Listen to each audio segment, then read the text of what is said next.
nibyo igitondo cyiza, igitondo cy'umugisha kuri mwese mudukurikiranye muri mu bice bitandukanye. Ndabasuje kandi mbahaye ikaze, mbifurije kugubwa neza kuri uyu munsi wa none ku itariki 8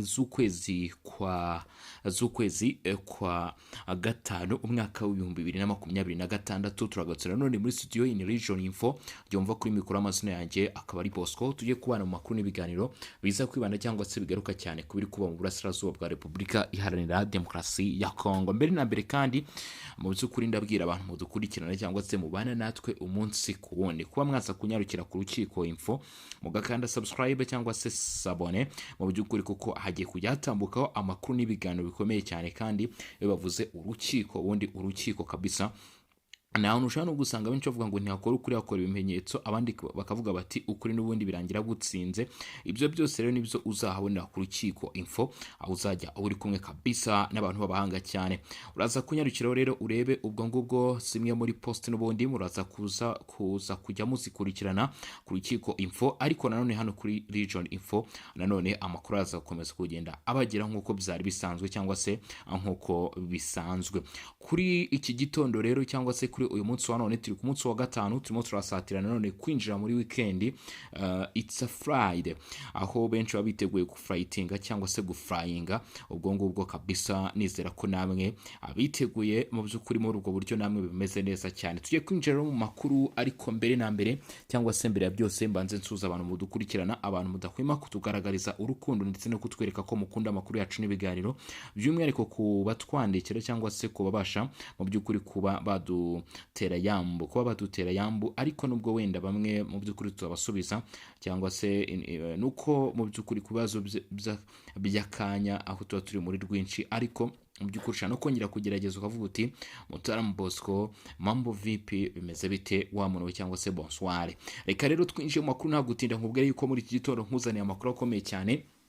Ngiye kwerekeza hano mu bice byo muri Kivu y'Amajyepfo, ariko nanone nkuteguza yuko na Kivu y'Amajyaruguru n'ubundi ibyo ngiye kukubwira niho birimo birasatira. Igisirikare cya leta ya Repubulika Iharanira Demokarasi ya Kongo biravuga ko kiri gukorana n'Abanyamerika ku buryo budasanzwe muri iyi minsi, ariko kandi ntago bivuze yuko batari no gukorana n'ibindi bihugu birimo nk'Ububiligi bari basanzwe bakorana. Kuri ubu ngubu rero ntibibagirwe na Turkiya, buriya ni igihugu gikunze gukorana cyane na Repubulika Iharanira Demokarasi ya Kongo, ugakubitiraho na Israel, kuko buriya ni n'abagabo bakunze kuba basurana cyane cyangwa se bakorana. Ndavuga perezida mu by'ukuri wa Repubulika Demokarasi ya Kongo ndetse n'abategetsi bakomeye cyane bo muri Israel.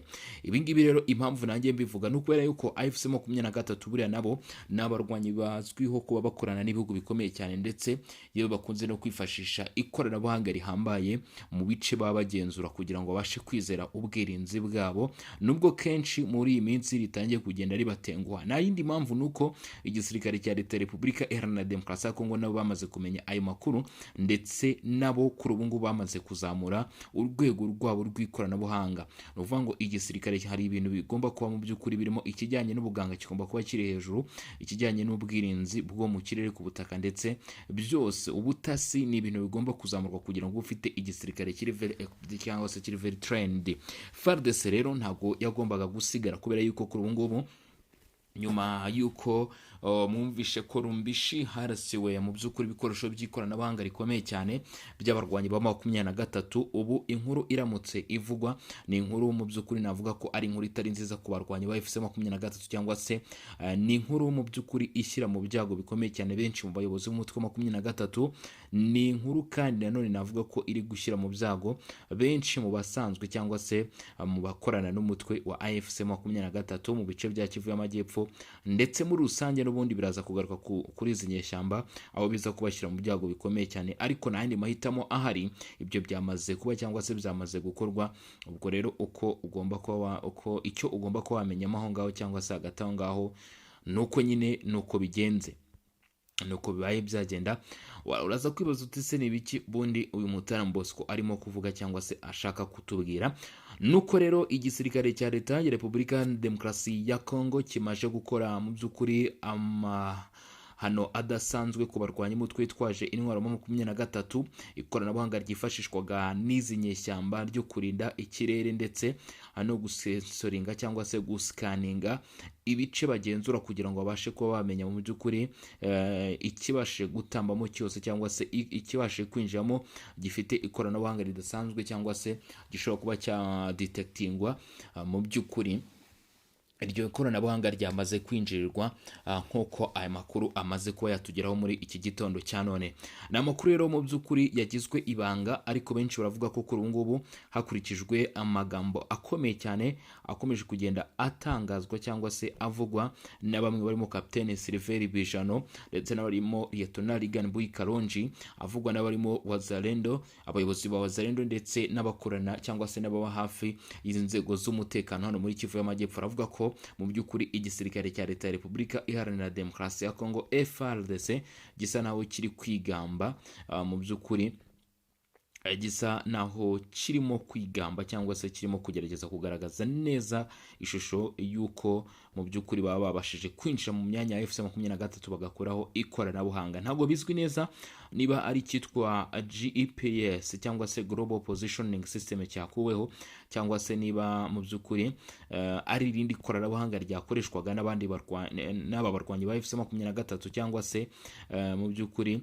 ryifashishwaga umunsi ku wundi. Ariko ikiriho cyangwa se cyatangiye gutekerezwa kubera yuko kugeza kuri ubu ngubu mu by'ukuri ubundi icyo wamenya igisirikare cya leta ya Kongo kuva mu minsi yashize nibwo drone ya mbere yabashije kugera muri teritwari ya Karehe, ariko hari yashize igihe kinini. Ibi ugomba kuba bimenya nk'ukuri, hari yashize igihe kinini cyane nta drone cyangwa se indege itagira umupilote cyangwa se umudereve igera muri iyi myanya. Ariko uko byaje kurangira cyangwa se uko byaje kuba bigenda mu minsi hashize nk'icyumweru nibwo drone yinjiye, icyumweru kirashize ariko yinjiye Rumbishi muri teritwari ya Karehe. Ubundi drone zatambiraga mu Minembwe, mu bice byo mu Minembwe, ariko menye yuko mu by'ukuri ntabwo zari impuhwe zo kuba mu by'ukuri utakumva hano muri Warungu ngo wumvemo rero izi drone zirimo zigerageza kwinjamo cyangwa se kurasamo.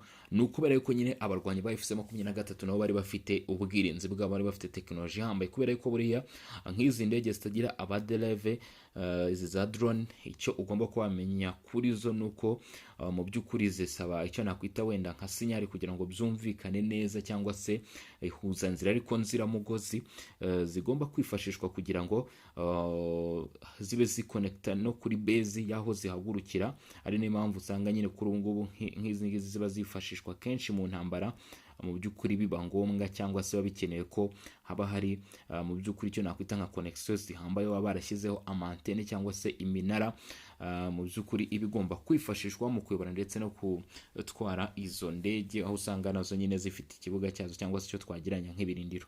Niko byagombaga kugenda rero, cyangwa se niko byifashe kuri ubu ngubu.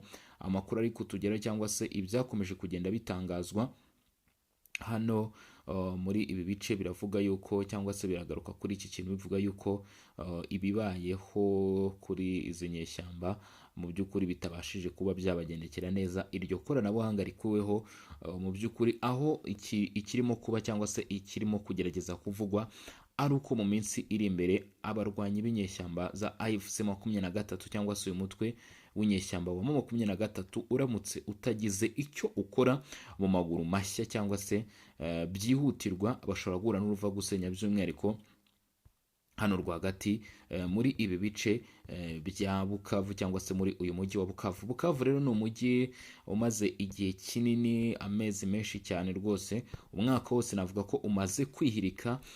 Ari umujyi ugenzurwa cyangwa se uyoborwa n'abarwanyi b'umutwe witwaje intwaro wa 23 aribo bawugenzura, aribo mu by'ukuri bawufite mu biganza. Ariko kugeza kuri ubu ngubu cyangwa se kugeza kuri iyi saha, ngo igisirikare cya leta ya Repubulika ya Demokarasi ya Kongo baravuga ko cyangwa se bakomeje gutangaza yuko mbere ya Goma, byanze bikunze mbere ya Goma, iyi Bukavu niyo igomba kubanza gufatwa, niyo igomba kubanza kwigarurwa cyangwa se gukurwamo, kuko niyo izabafasha nk'ikiraro gikomeye cyane cyo kubazamuraho muri teritwari ya Masisi nyuma yo kwigarurira cyangwa se guca intege abarwanyi muri Kivu y'Amajyepfo. Systeme rero za AFC 23 kuba zakwangizwa biraza kugira ingaruka zikomeye cyane kuri aba barwanyi, kuko buriya Bukavu ni igice gikomeje kwifashishwa n'abarwanyi ba AFC 23 cyangwa se n'izi nyeshyamba nk'igice cyo kugeza ibikoresho mu by'ukuri, nk'igice cyo kugeza ibikoresho ndetse n'abasirikare, ibikoresho birimo intwaro, ibiribwa ndetse no gutangatanga cyangwa se guhanahana amakuru muri ibi bice bya Kivu y'Amajyepfo. Twavuga ko ariho kugeza kuri ubu ngubu hagaragara nyine ubuyobozi bukomeye cyane bugenzura cyangwa se bukurikirana nyine iby'urugamba hano muri Kivu y'Amajyepfo. Kuba rero bizagendekera gutyo izi nyeshyamba cyangwa se kuba abarwanyi umutwe witwaje 23 bagendekeye gutyo, nkeka ko mu by'ukuri ntabwo byaba ari byiza, ntabwo yaba ari situation nziza kuri bo, ntabwo cyaba ari ikintu cyiza kuri bo. Mu by'ukuri nkeka ko bahuye n'uruva gusenya. Aho ngaho rero ni mu mujyi wa Bukavu, ariko reka twerekeze gato i Kinshasa turebe amagambo akomeye cyane yatangajwe na Perezida Felix Tshisekedi Tshilombo uyoboye kugeza kuri ubu ngubu igihugu cya Repubulika Demokarasi ya Kongo. Uyu mugabo yahishuye byinshi muri iki cyumweru turimo tusatira mu minsi ya weekend, nibwo yahishuyemo amagambo akomeye cyane cyangwa se yavugiyemo byinshi. Ni Kinshasa mu kiganiro n'itangazamakuru. Tshisekedi, Perezida wa Repubulika Demokarasi ya Kongo Felix Tshisekedi, yavuze byinshi ndetse yongera gushinja u Rwanda guhungabanya ingabo z'igihugu cye. Mu buhe buryo nibyo tugiye kugarukaho, ariko aca amarenga ko ashobora gutekereza ku kwiyamamariza manda ya gatatu naramuka abisabwe n'abaturage. Ibyo ngo bikazaba nyuma y'uko manda ye nyine ya kabiri izaba irangiye, no kuvuga mu mwaka w'ibihumbi 2028. Hari mu kiganiro n'abanyamakuru ku wa gatatu cya kabiri kuva yongeye gutorwa mu 2023 nibwo yatorewe kuyobora manda ya kabiri hano muri Repubulika Demokarasi ya Kongo. Tshisekedi yavuze ko uku gucengerera ingabo za Kongo ngo kwazambije igisirikare mu burasirazuba bw'igihugu. Reka turebe mu by'ukuri byinshi mu byari bigize ibyo yatangaje cyangwa se yagarutseho. Yabwiye abanyamakuru ati nakiriye amakuru atari ukuri ku bintu ko ukuntu ibintu bimeze mu ngabo, cyane cyane ku kigero c'icengerwa ingabo zarazambijwe biherereyemo imbere. No kuvuga ngo icyo ashaka kuvuga, cyangwa se hari benshi batabashe kumva neza iyi mvugo cyangwa se gusobanukirwa icyo Felix Tshisekedi Tshilombo hano yagerageje cyangwa se yashakaga gutangaza. No kuvuga ko uyu mukuru w'igihugu Felix Tshisekedi Tshilombo yashaka kuvuga ko hari bamwe ashinja nyine ingabo z'u Rwanda gukorana mu by'ukuri gucengera mu gisirikare cye. Yavuze ko ngo u Rwanda rwacengeye mu gisirikare cye. Ni nko kuvuga ko hari abasirikare baba barimo gukorana nyine n'igihugu cy'u Rwanda, bagakorana n'u Rwanda cyangwa se bakabasha kuba batanga nk'amakuru, ariko bakaba banayobya amakuru, bagatanga amakuru atariyo ku nzego zo hejuru z'igisirikare cya leta ya Repubulika Iharanira Demokarasi ya Kongo. Ibyo rero umukuru w'igihugu Felix Tshisekedi nibyo mu by'ukuri nkeka ko yarashatse kuvuga. Yabwiye abanyamakuru ati nakiriye amakuru atari ukuri ku kuntu ibintu bimeze mu ngabo. Ati ntacyo leta y'u Rwanda yahise itangaza kuri ibi bishya, ariko ukamenya yuko mu by'ukuri hari amakuru avuga ko BBC Gahuzamiryango ngo yaba yandikiye umuvugizi w'ingabo z'u Rwanda imusaba kugira icyo abivugaho. Ubwo naramuka abonye ubwo butumwa yandikiwe n'iki gitangazamakuru turimo dukesha n'iyi nkuru, hanyuma akagira icyo asubizaho cyangwa se icyo atangaza, mu by'ukuri nabyo turaza kuba tubibagezaho cyangwa se muraza kubikurikirana hano, ndetse mu by'ukuri n'ahandi mushaka kuba mugenda mukurikirana amakuru umunsi ku wundi. Katwikomereze. Yabwiye rero ngo abanyamakuru ati nakiriye amakuru atari ukuri. Muri icyo kiganiro n'abanyamakuru, Perezida Tshisekedi yashimangiye ko ngo icyo ashyize imbere ari ukugarura amahoro binyuze mu nzira ya diplomasi mbere yuko ava ku butegetsi, ariko ashinja u Rwanda gutambamira gutera intambwe muri urwo rwego. Avuga ko nyine ngo ari rwo ruri gutambamira intambwe z'ibiganiro cyangwa se z'intambwe ze z'ibigana ashaka gutera. Avuga ko rero ngo yifuza ko mbere y'uko ava ku butegetsi cyangwa se rekura iki gihugu rwose akashyiraho hagajyaho undi muyobozi ngo azabanza akagarura amahoro. Yashinje u Rwanda kungukira mu mutungo kamere wa Repubulika ya Demokarasi ya Kongo no gutseta ibirenge mu ishyirwa mu ngiro ry'amasezerano we na Perezida Paul Kagame w'u Rwanda bashyizeho umukono i Washington mu Ukuboza 2025. Tshisekedi yagize ati bizafata igihe kuko u Rwanda rumaze igihe kirekire rwungukira mu gusahura umutungo wa Repubulika ya Demokarasi ya Kongo, kandi niyo mpamvu ibiganiro byatinze.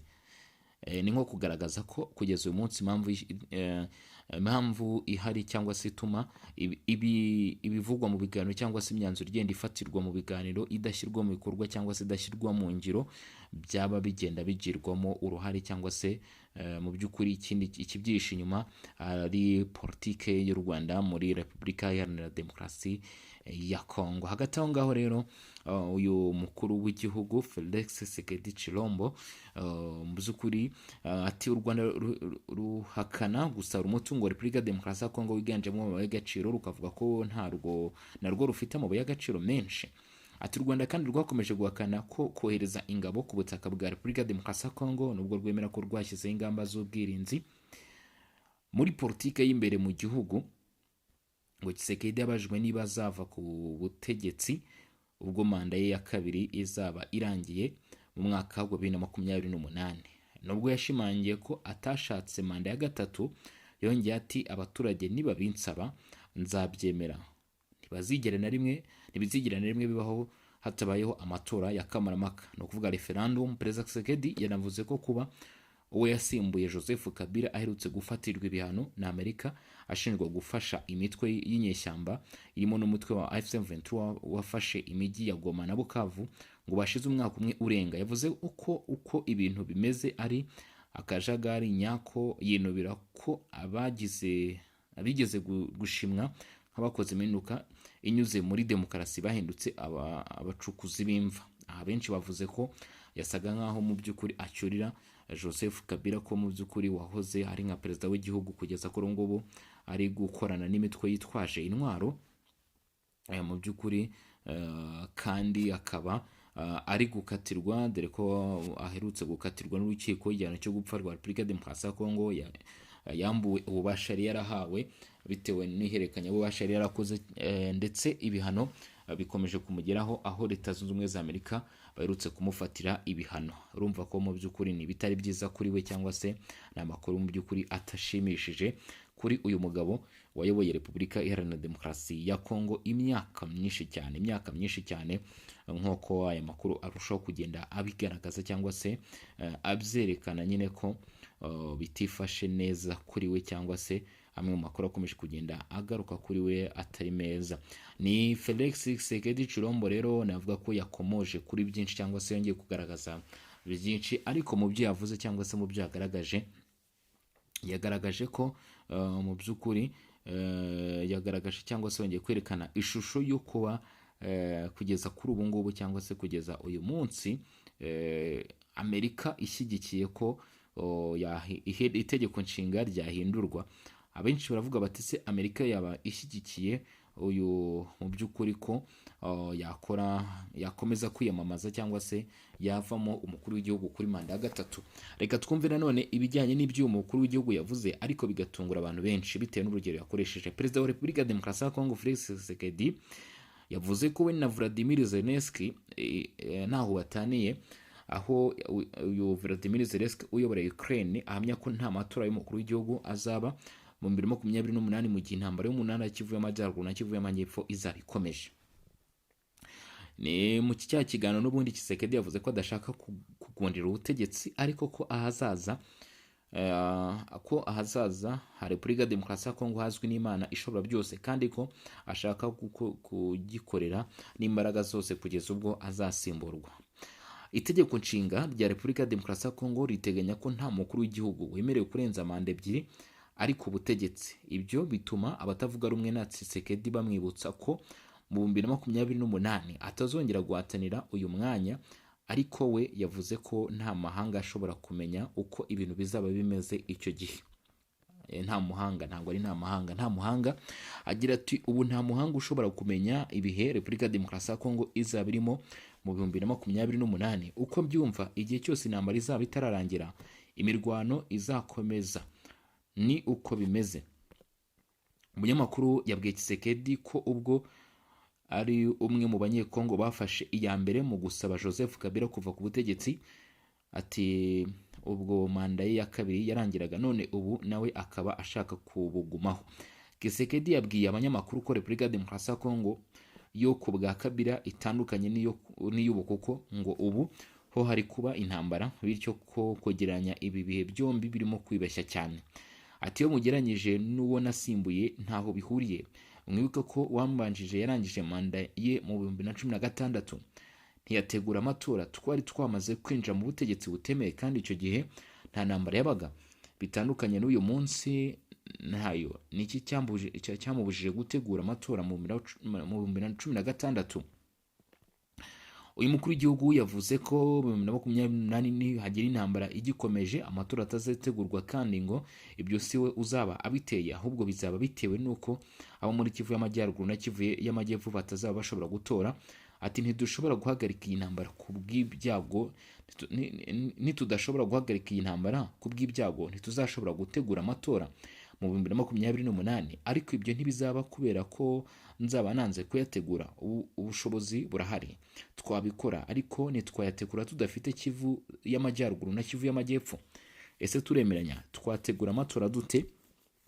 Tshisekedi yatanze urugero kuri Ukraine, agaragaza ko manda ya Zelensky uyobora iki gihugu kuva mu 2019 yarangiye muri Gicurasi 2024, ariko ko yanze ko hategurwa amatora y'umukuru w'igihugu kubera intambara Uburusiya bwabashojemo mu myaka ine ishize. Ati murebe muri Ukraine amatora yagombaga kuba mu myaka 2 ishize, ariko isi yose yumva impamvu Perezida Zelensky atari kuyategura.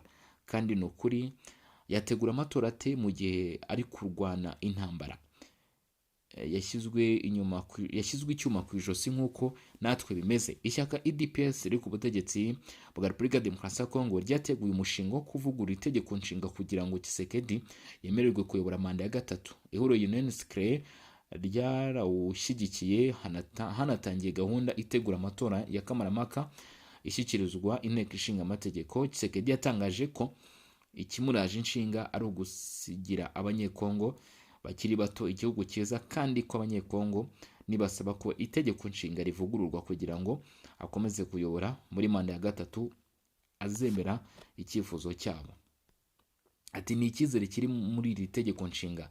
Ese twirare ukuri cyangwa niki cyatubuza kubisuzuma? Icyo ni ikibazo, ariko ikintu kimwe tudakwiye gukora ni ukubihuza na manda ya gatatu. Sinshaka manda ya gatatu, ariko nababwira ko abaturage nibashaka ko nyobora manda ya gatatu nzabizemera. Tshisekedi arayobora Repubulika ya Demokarasi ya Kongo kuva mu 2019 ubwo yasimburaga Joseph Kabila batagicana uwaka mu ntangiriro za 2026. Yaciye amarenga ko mu mwaka 2032 uzagera kiyobora iki gihugu. Asobanura ko icyo gihe kizagera kihagazeho mu bukungu. Igihugu ngo kizaba kihagazeho mu bukungu. Rero nk'uko uyu mukuru w'igihugu Felix Tshisekedi Tshilombo yakomeje kugenda abikomoza cyangwa se abigarukaho.